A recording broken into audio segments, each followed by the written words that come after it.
Okay, now we're going to look at the MCP joint of the finger. Concave to convex rule. We're going to go to the same direction.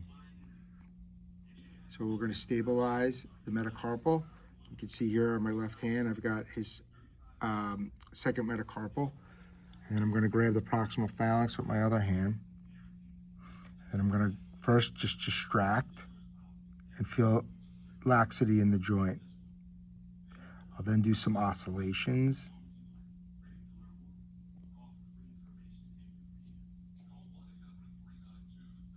And now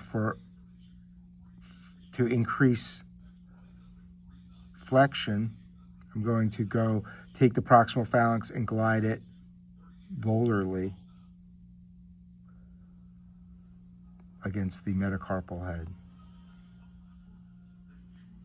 and hold.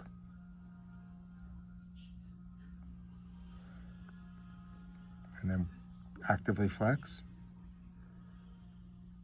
actively flex, actively flex with mobilization, actively flex.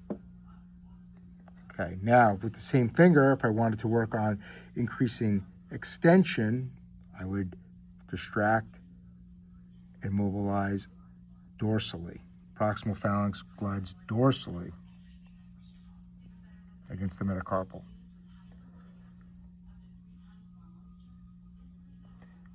Now on the same finger, since we have abduction and adduction and abduction, I can distract and mobilize the proximal phalanx radially.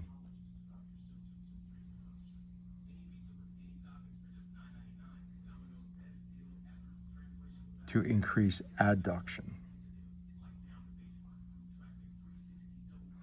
I could distract and mobilize ulnarly